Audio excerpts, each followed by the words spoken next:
one's coming on. Say there's 1, 2, 5 or 6. Actually, Technology. 7.1. Technology, market leaders for the region south. And we're talking about the vendors aren't supplying us with what we need. What are we doing to push the envelope? I think one of the problems in this region is that we follow the curve. We don't invest internally in research and looking at new technologies, looking at new devices. We follow vendors, we do what vendors say, we do what someone else did elsewhere. What are we doing to push forward and go into the future? My question. Yeah, it's not a region where people cooperate very readily, is it? It's very hard to get. But I believe we have a good start. We have the HDTV group. I mean, there is people who are meeting regularly and discussing ideas, and I think this is a good start where we can maybe, as Dr. Riyad, he invited all of us to join the group, and we will. I was just telling you before we said that we want to join, and maybe this is a good start where we can put maybe now. I would like actually to hear the word standards more than a recommendation. It should be. We should start to call it standards, and also we should give these standards to the authorities that are licensing those channels and tell them, okay, you want to broadcast, let's talk about TICOM here in Dubai. If you want to broadcast out of TICOM, then this is the standards. I mean, this is how it is. We have 22 countries and more territories. How can you force it? Always there is a way, I think. We have to just call it standard, I think, and talk to the right authorities. And then even if a private broadcaster, we can give him a set of options, and it's up to him after that to choose. But there is a way to do it. Okay, I want to move on. I know a lot of people would like to talk about multi-platform, video on demand, online internet applications and things like that. So perhaps if I could kick off this with you, Mark. What sort of OSN's view? You know, you're probably one of the prime people in terms of moving to video on demand and that sort of thing. What's your direction there? As people may well know already, we already have an on-demand service on our DVR, a push pod service where we can push about 80 hours of HD content, and that gives the viewer the feeling of on-demand. Next year, our roadmap is very much based about building on that and extending on that, both through development of a digital platform and also development on the set-top box side.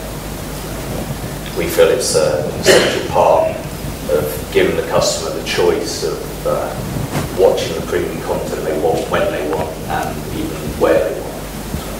So it forms very much part of our next year's roadmap. What do you see as the challenges going there? And this is a market generally, not so much the UAE, but generally where mobile penetration is very high, but broadband penetration isn't, which is fairly important for that sort of system. Yeah, absolutely. I mean, broadband penetration is growing rapidly, and as you say, it's critical to the success of that platform. So we believe the infrastructure is there now today, and it's growing rapidly. So the digital platform is obviously going to be taking advantage of that, and that's where I think it was Nick mentioned earlier on his question about the use of IP and cooperation with telcos is key to that success.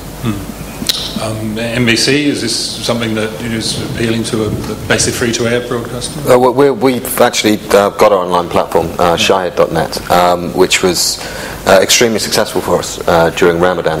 I think our page hits went up almost 1,000-fold during Ramadan to do the catch-up. But I think coming back to what Don was saying earlier, I do actually agree with him. We always tend to be on the back foot out here. We always tend to be following what Europe's done and stuff like that.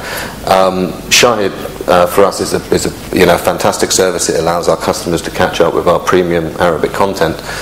But it is basically iPlayer or it is Hulu. So it's strange to see where you're going to go next from that. It's something that we found, as I said, is quite successful. In Saudi, we've got a good broadband penetration, so the customers are there. But it does beg the question, what is next, I think.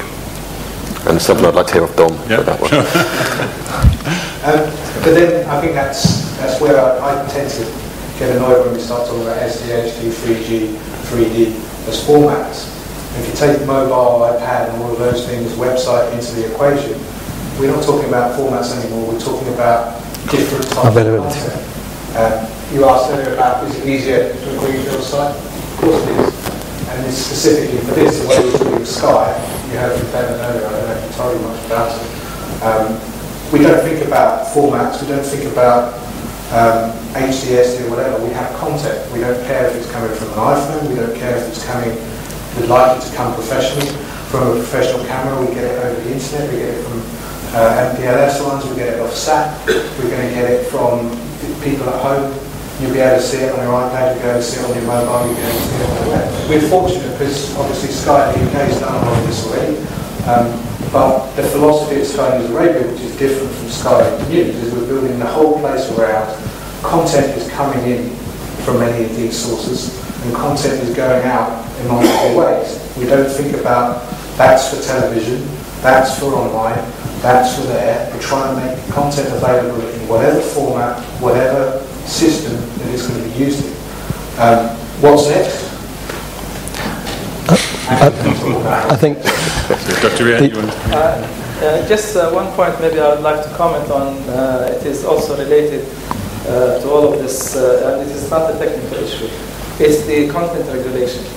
In our part of the world, content, most of it, especially in the private channels, sometimes it is imported even from within the region or from outside the region. And unfortunately, until now, we still don't have regulations for content in place.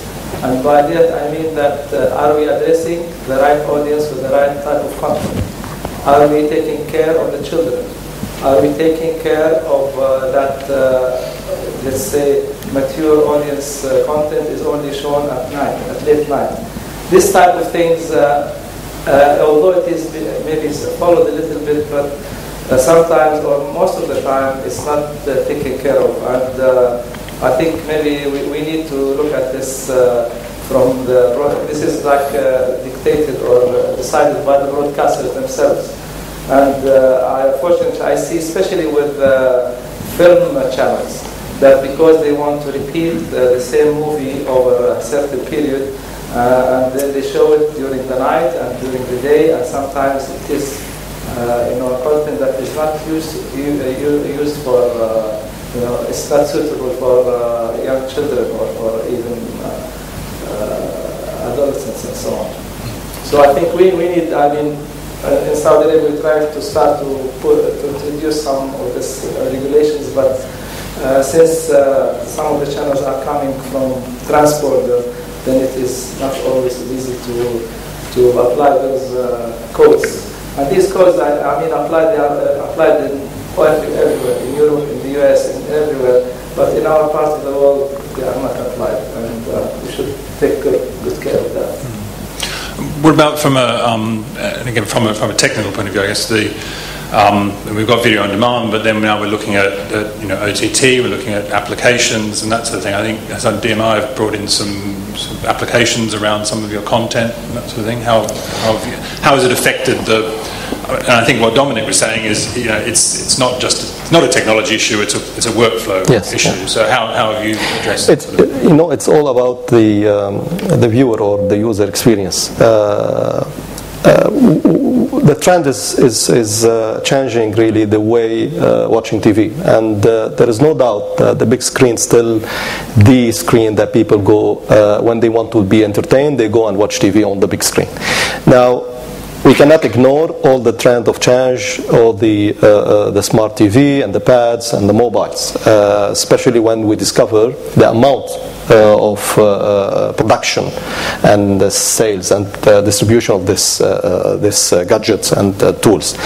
But at the same time today, if we think these tools could be a big adding value again to the large screen, because we don't want to forget that the large screen is the source of revenue for this for the broadcasters, and you want to maintain to a certain extent until all the broadband connection are there, until you're being able to send an HD channel over the internet. Then we can say yes, we are really we have a different platform distribution with the same experience and same content. Now what we're trying to do is creating interactive functions. You know, when you discover that most of the more than 50% maybe of the viewers they hold something in their hands, a pad or a mobile, while they're watching TV.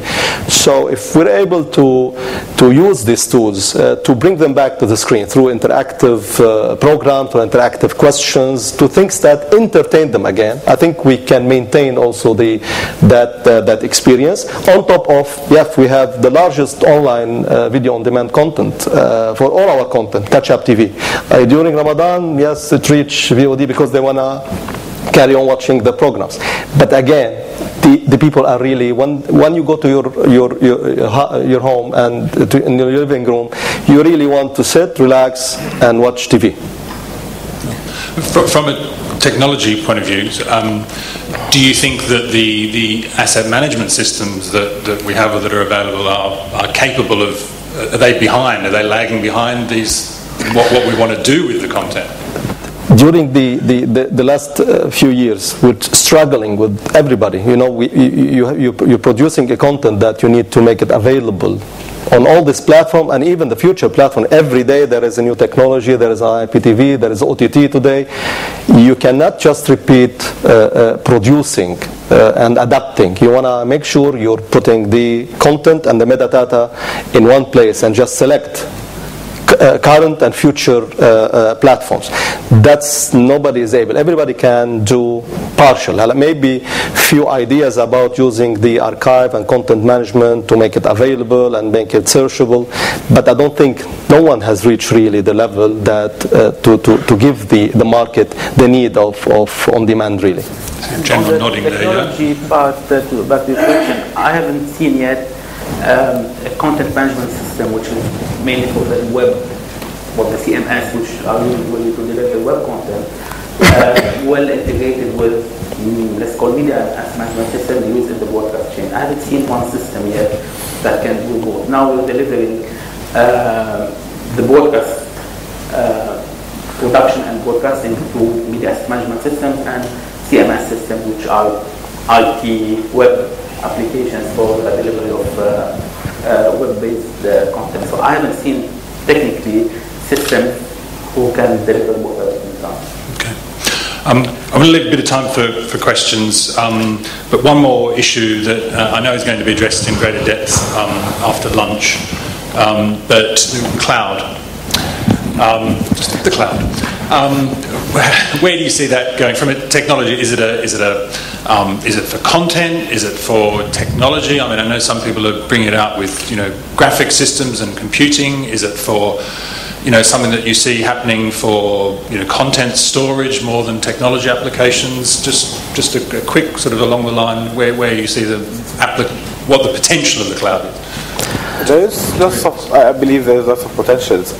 First of all, it's really difficult to talk about the whole region because bandwidth is a big issue for the cloud. This is the main issue. So in UAE we don't have, in Saudi Arabia they don't have this issue, but in other places they have. But how to look to the cloud? I believe it's the name. It's actually telling a lot more than what it is. I believe it's we used to have our PC and our server beside us physically. Let's forget about it and think that it is somewhere else and we can do anything we want. So now if you have a piece of content and you want to encode it to 10 formats, which Hassan was saying now about you can drop it somewhere to a server on the cloud, and the cloud will send it to 10 different devices at the same time. So this is one of the ideas. It's just a server that it is installed somewhere virtually, and we don't need to really care about it anymore. Someone else is taking care. Gmail, one of the successful thing now that many companies around the world are moving their mail server to Gmail, and this is a simple application. Instead of having your own, then you use someone else, and the same for any other service. Okay, services. YouTube today is on the cloud, and that's why we see 400 million access.